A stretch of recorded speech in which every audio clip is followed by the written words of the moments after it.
nós prometemos, nós vamos conversar com o doutor Álvaro Luiz, né? O assunto de hoje, como sempre, a gente sempre traz um assunto bastante interessante, bastante polêmico. A gente fala de saúde, fala de doença, fala de morte também, né? E a participação do Dr. Álvaro aqui conosco, tem o oferecimento da APAI, que é a prestadora Álvaro Ernesto, Medicina e Saúde, lá em Camamu, na Praça Nossa Senhora da Assunção, número 13, ali na Cidade Alta, na rua da Câmara dos Vereadores. Você pode entrar em contato 7332552488, né, com medicina psicossomática. Portanto, pessoal que está aí precisando, tem algum problema de pessoas com dependência química na sua família, procure aí a clínica do Dr. Álvaro, pode conversar com o Dr. Álvaro, né, que ele tem o tratamento certo, né, e cuida também muito da sua saúde. Dá uma passadinha lá, procura ver as especialidades, tudo direitinho. Dr. Álvaro, boa tarde, doutor Álvaro. Boa tarde, Zito. Boa tarde, ouvinte da Litoral. Estamos aqui para mais um encontro, Zito, à sua disposição. Doutor Álvaro, a gente começa falando a respeito... Aliás, deixa eu fazer uma pergunta, sabe por quê?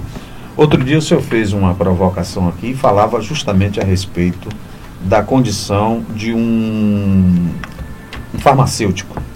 E essa semana foi aprovado de que os farmacêuticos poderão prescrever medicamentos, aqueles que a população já, vamos dizer, culturalmente já toma, sem a prescrição médica, analgésicos e outros. Como é que o senhor vê essa aprovação? Bom, eu vou dar a minha opinião particular. Eu vejo na história da medicina, tem um livro que já trouxe aqui do estúdio, que todas as profissões na área de saúde foram a partir da medicina, vieram a partir da medicina. Em 1800 em diante, a medicina começou a tomar mais força.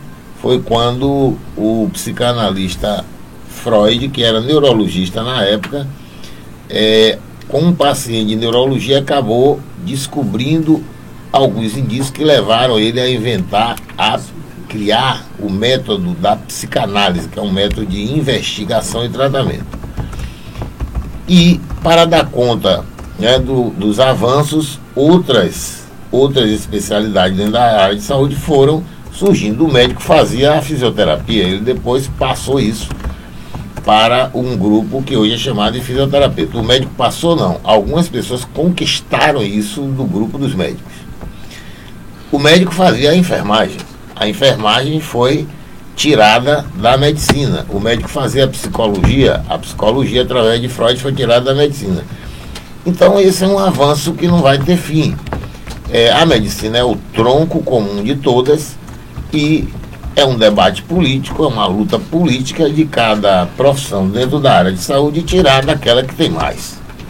Vejo isso com naturalidade, mas não é uma coisa passiva. Enquanto os farmacêuticos vão tentar tirar do médico alguma prerrogativa da sua função, os médicos vão reagir, vão reclamar na justiça, vão brigar institucionalmente através dos sindicatos, dos conselhos de saúde. Então é uma luta saudável, dinâmica. Hoje o farmacêutico conseguiu esse quião, amanhã ele perde, depois ele consegue de novo, e com isso as coisas vão acontecendo.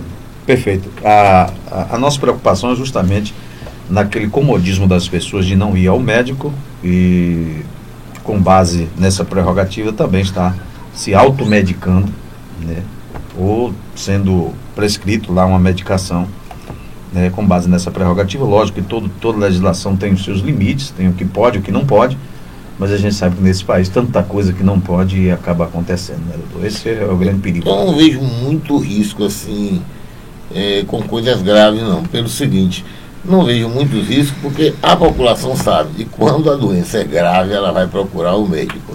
Ela usa o seu chazinho lá de dentro de casa, mas na hora que ela vê que há perigo, ela vai procurar o médico. A mesma coisa. Eu não li ainda, estou falando sem ler o conteúdo detalhadamente, mas não vejo grandes riscos a priori. Que bom, então. Já que nós estamos falando disso, a pessoa quando está doente, a pessoa que é saudável, né, e tem essa questão também que é inevitável para todo ser humano, que é a morte, e a gente procura viver da melhor forma possível para poder chegar a esse dia, que é inevitável, todo mundo vai chegar uma hora. Mas a gente começa falando de saúde, doutor. O que é que o senhor pode dizer para a gente que significa saúde? Que estado é esse? Bom, é um estado de bem-estar físico. Um estado de bem-estar físico quer dizer, com os órgãos, os tecidos, tudo perfeito. É um estado de bem-estar social. É um estado de bem-estar espiritual. Quer dizer, ter saúde é ter os órgãos normais, funcionando direito, é estar com a mente, o espírito, a alma de bem com a vida, e é também estar se relacionando bem com as pessoas. Não quer dizer com isso que o cara com uma boa saúde não tem os seus embates, não tem as suas brigas, não tem as suas lutas. Ao contrário, o estado de bem-estar social pressupõe um indivíduo completo, em paz, mas com capacidade de lutar pelos seus direitos, de conquistar novos patamares. Então, saúde é tudo isso. E a Constituição Federal diz que saúde é um direito de todo e dever do Estado. Aí, Zito, aí o negócio pega. Porque se os brasileiros quiserem ganhar dinheiro, aí está uma mina de ouro. O que se descumpre de lei nesse país, o que prefeitos, secretários, governadores, secretários estaduais descumprem de lei, se os cidadãos brasileiros quiserem contratar advogado para ganhar dinheiro desses caras, vão ganhar uma montanha de dinheiro, porque ninguém, ou quase ninguém, cumpre a lei no país. É o país onde tem maior quantidade de leis e é o país que tem, parece que, um prazer mórbido em descumprir as leis. Então, o Brasil bastava aplicar as leis para o povo ser saudável e ter a base para ser feliz, mas não cumpre as leis. Porque se a gente fala, doutor, porque tem alguns aspectos, né, que estão diretamente relacionados à saúde do cidadão. Por exemplo, água potável, né, água tratada. Só nesse, água potável, 80% das doenças são transmitidas através da água. Então aí, limpeza, esgoto, enfim, uma série de coisas que estão relacionadas à questão saúde e que a Constituição diz que é garantia do cidadão brasileiro. Né? Pois é, só falta aí acionar o Ministério Público, que anda cochilando um pouco ultimamente em algumas questões, mas veja, as nossas cidades aqui, as mais próximas, Ituberá, Igrapiúna, Camamu, Ibirapitã, Nilo Peçanha, todas elas não têm rede de esgoto, tem rede de drenagem pluvial. E as cidades usam a rede de drenagem pluvial da água da chuva para jogar o esgoto, só que o esgoto vai para o rio. E como não tem tratamento, porque é obrigatório, se for esgoto, tem que ter um tratamento antes de entrar em contato com a água do rio. Aí joga lá dentro as fezes que distribuem uma série de ovos e larvas de verme, inclusive o cistosoma. Por isso, a esquistosomose é uma doença das mais graves da região, porque acomete um grande número dos nossos munícipes. Você vê que é um mundo de coisas só com esgoto e com água. Perfeito. De saúde, a gente até pode deixar um pouco e falar justamente, você entrou na questão da doença, falou da esquistosomose, e a gente vai falar de doença porque aí vai uma série de atitudes, vai uma série de precauções, né? E a gente gostaria de saber justamente isso. Existe doença ou existe pessoas doentes, doutor? Olha, os códigos de medicina clínica, os livros de medicina clínica falam muito de doenças. E os clínicos, de um modo geral, são preparados, são habilitados para tratar doenças. Só que a psiquiatria mostra que não existe a doença, existe a doença numa pessoa. Toda vez que uma doença está numa pessoa, ela assume um formato diferente, porque se cada pessoa é diferente da outra, o organismo, a doença que está em mim não é a doença que está em você. Exatamente. Eu tendo um derrame não é a mesma coisa que você tem, eu tendo um reumatismo não é a mesma coisa que você tem. Porque você vai se expressar com a sua maneira, com a sua genética, com o seu jeito de ser. Então, tem um artigo interessante que mostra, fala sobre a dor, aonde dói. Ele mostra um cara de câncer, um outro com enxaqueca e um outro com uma dor de cabeça aí de um sol quente, gripado, ficou com dor de cabeça. Ele mostra que a pessoa que estava com câncer se queixa muito menos da dor, tem muito menos a dor, naquele caso que ele contou, do que, por exemplo, que tinha tomado sol quente e estava gripado, porque esse reclamava muito. Esse era um cara meio deprimido, então a dor dele assumia uma proporção que ele ia precisar de morfina para melhorar. E já o que estava com câncer era uma pessoa bem relacionada com a vida e tal, mentalmente bem, e não reclamava muito da doença. Então, a dor não depende da doença que causa, mas da pessoa que sente. E assim é com todas as doenças. Então a gente pode dizer que essa relação dos sintomas, do que a doença causa no organismo, depende de aspectos externos e também internos do próprio organismo do ser humano. O aspecto interno é a doença, né? Quer dizer, é a genética, são as doenças congênitas, os aspectos externos, é o que o cara come, é o que o cara vê, é com quem ele se dá, com como ele se relaciona com o mundo, o que ele recebe do mundo, é a água dele se está boa, são os poluentes do meio ambiente. Então são os fatores externos, os internos vêm com a gente, estão dentro de nós. E a gente sabe também que no ramo da doença, né, o ramo de cuidar da saúde, não é só de seres humanos, né? Tem pessoas que cuidam da saúde das plantas, né, dos vegetais, dos animais, enfim, também trata desses assuntos. Mesmo porque planta fica doente, não é? Qualquer animal fica doente, a medicina veterinária cuida dos animais e trata os animais doentes. Hoje a medicina veterinária assumiu uma proporção muito grande, cuida muito dos cachorrinhos, dos cavalos, enfim, de todos os animais, que todos têm suas patologias, suas doenças. Doutor Álvaro, a gente sabe que além daquilo, da qualidade de vida, da forma que as pessoas vivem, né, do que elas comem, que isso leva a um estado de saúde, seja bom, seja ruim, vai depender muito desses hábitos, mas continua sendo aí os sintomas o principal, vamos dizer assim, a principal determinação para que o médico saiba que tipo de patologia aquela pessoa tem. É muito importante isso. Você dá uma oportunidade de falar do exame clínico. O exame clínico que nós aprendemos na faculdade, ele é posto para o médico, ele é ensinado para o médico como se nós não tivéssemos nenhum aparelho, nenhum exame, nem nada. É ensinado com uma medicina lá de 1500, 1600, 1800.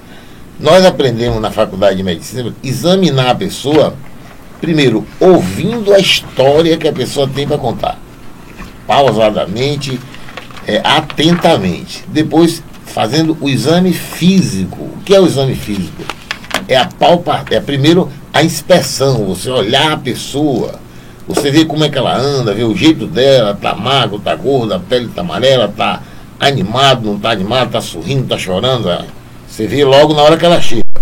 É uma pesquisa também no histórico de vida da tudo. Você já tem a história, né? A história da anamnese. Agora você passa para o exame físico. Certo. O exame físico, você olha a pessoa quando chega andando no consultório, você já tem uma ideia, muita coisa. Depois você vai pegar, você vai palpar, você vai percutir, você vai ver a zoada de cada parte do corpo. E com a junção disso tudo, provavelmente você chega a 90% a 95% do diagnóstico. Quando você pede um exame, isso aqui é muito importante que a população saiba. Agora, é muito mais importante que o pessoal da saúde ouça o que eu estou dizendo. Os exames só são pedidos para confirmar o que o médico pensa a respeito daquela avaliação. Os exames não são pedidos para ele dar o diagnóstico. Quem dá o diagnóstico é o bom médico. O bom médico faz o diagnóstico na história colhida e no exame físico. Quando ele pede o exame, ele quer a prova. Por exemplo, eu acho que essa pessoa tem pneumonia. Eu quero o registro do raio-x para mostrar que ela tem pneumonia, porque ela tem seguro-saúde, que ela tem trabalho. E para perceber o grau de... ela quer uma prova. Exato. Perceber também o grau de... Nem precisa, viu, Zito? Porque você pode, com o exame físico, determinar exatamente onde está o pulmão afetado. Mas aí depende também de muita experiência. Depende de muita experiência, mas depende de muitos erros. Depende muito mais do médico não sofrer a influência das multinacionais que vendem os aparelhos. Quando uma multinacional bota um aparelho de ultrassom, cada semana tem um novo com um preço mais caro, é um comércio que influi na cabeça do médico. Ele deixa de fazer o exame físico que ele aprendeu na faculdade e substitui pelo aparelho. Quem ganha com isso é o médico, pouco, mas a multinacional ganha muito. Tá certo, doutor. Então vamos aí. Agora, doutor, me diga uma coisa, se fala muito no sentido figurado de que a doença é um vício, uma mania, tipo aquelas pessoas que têm aí uma compulsão em comprar alguma coisa, é um impulso. Isso também é considerado doença? Vamos fazer um comentário assim global para chegar até aí. Olha, existe vantagens e desvantagens em estar doente. Olha a população que está me ouvindo. Eu estou falando... É até chocante falar sobre isso. Eu estou falando que vocês conhecem muito bem as desvantagens de estar doente. E vocês usam, mas não percebem as vantagens, enormes vantagens de estar doente. Primeiro, quando uma pessoa está sentindo alguma coisa, ele vai ao médico procurar um diagnóstico. O que é um diagnóstico? É o nome da doença que ele tem. A partir daí ele passa a ser uma pessoa diferente. Ele passa a ter um status social diferente. Você veja bem. Se uma pessoa está tossindo e vai ao médico, e o médico diz a ele, você tem gripe, ele tem um status social. Se diz você tem câncer, ele tem outro. Se diz você está tuberculoso, ele tem outro. Ele dizendo que ele está tuberculoso, as pessoas vão se afastar dele.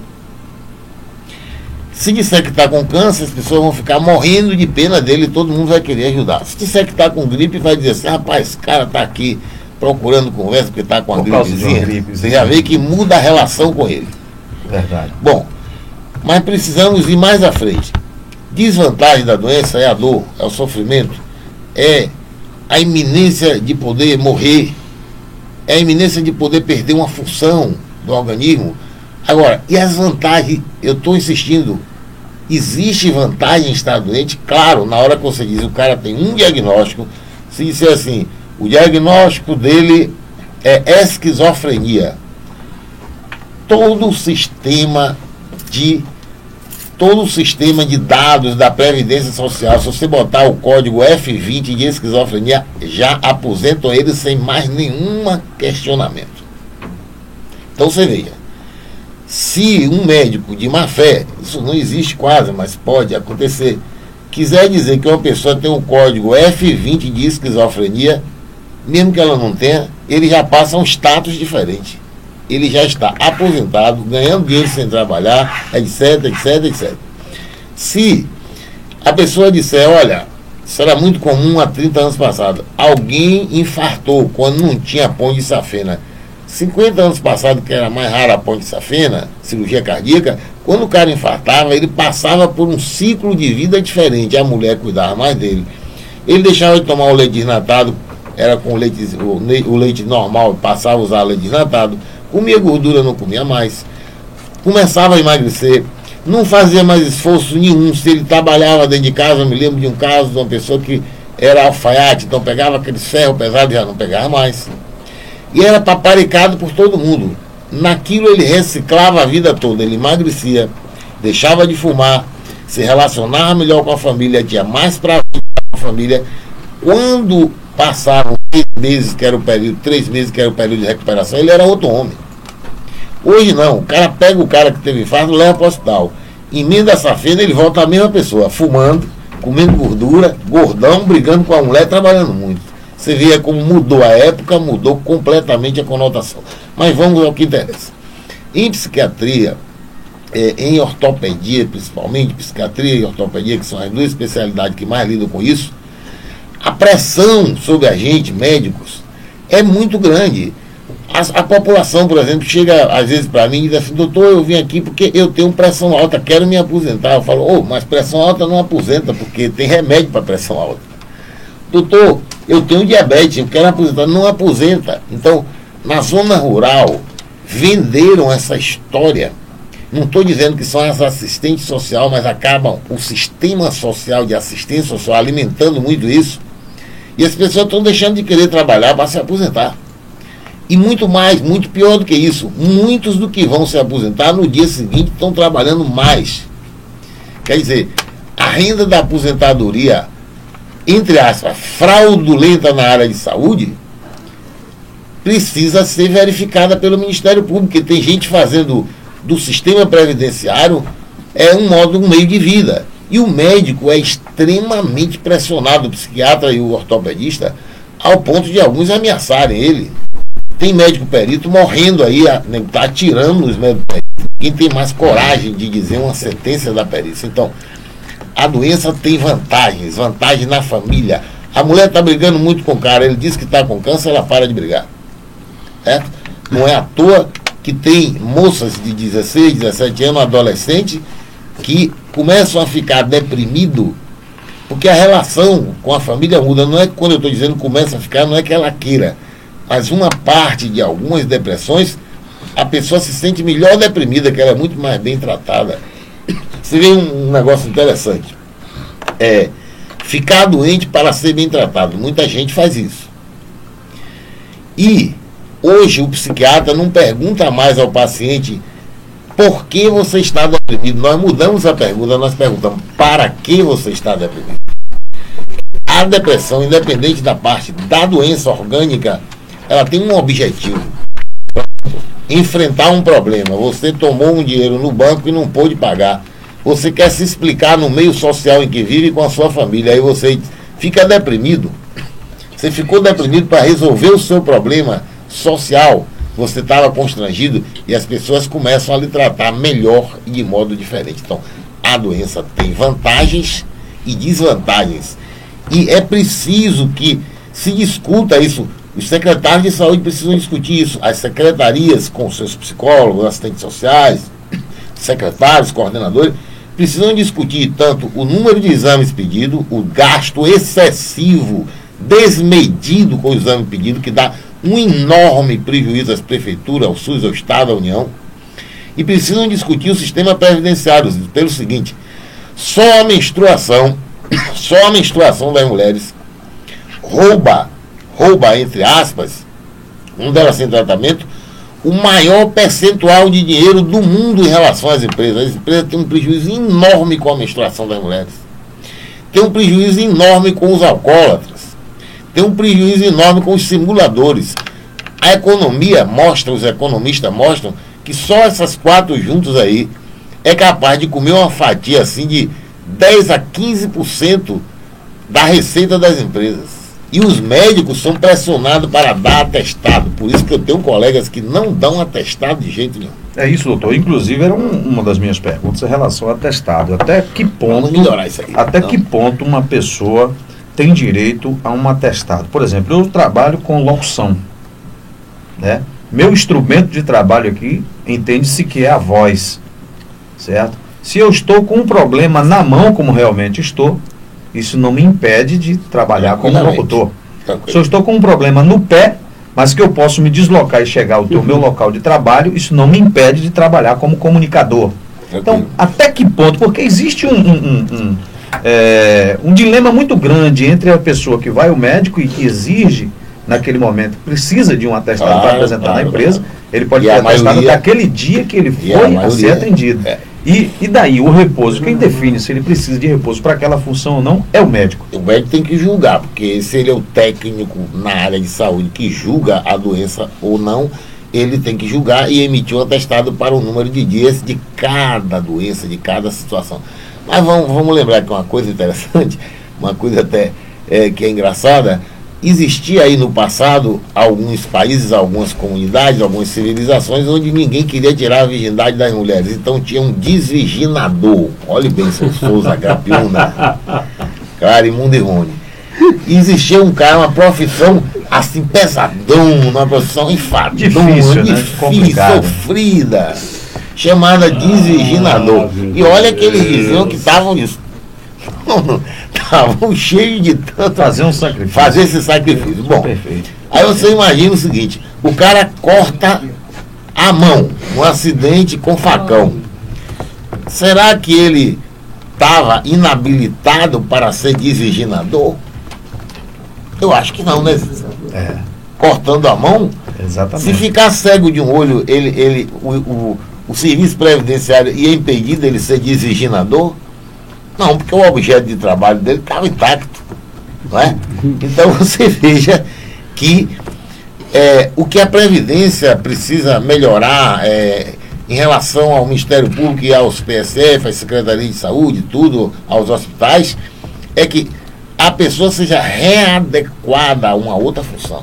Professor, não aguenta a zoada mais das crianças na sala de aula, vai se fazer uma outra forma dele trabalhar. Uma pessoa trabalhava no escritório e ela está com lesão por esforço repetitivo nas mãos, mas ela tem alguma coisa que ela pode fazer, ela pode supervisionar a leitura de alguns funcionários. problema é que o sistema previdenciário precisa de uma revisão urgente, porque dá um enorme prejuízo, embora quem tem direito está pedindo o seu direito e não consegue porque tem outros que estão ocupando a vaga, outros que estão indevidamente ocupando a vaga, simulando doença, e tem poucos, mas tem poucos médicos que ainda ajudam esse problema a acontecer. Inclusive hoje, matéria aqui do nosso programa, a gente já vai dissecar ela, o INSS está estudando uma forma de conceder os auxílios doença às pessoas que vão entrar nesse processo por um curto período, 30, 40 dias, sem a necessidade da perícia médica, que hoje às vezes o cara está doente, fica bom, volta a trabalhar e ainda não fez a perícia. Essa é a parte negativa, mas eu quero enfatizar, Zito, isso aí. As pessoas que precisam, as pessoas que têm o direito, as pessoas que realmente estão doentes, que estão precisando de emprego, não conseguem, porque tem um bocado de gente boa que pode trabalhar invadindo o lugar dos que estão precisando. Tomando o lugar do outro, né? Tomando lugar precisa.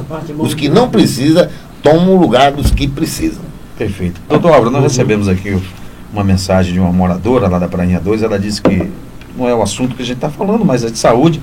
Ela disse que já fez há 9 anos, ela tirou o útero e agora começou a sangrar novamente. Ela quer uma orientação.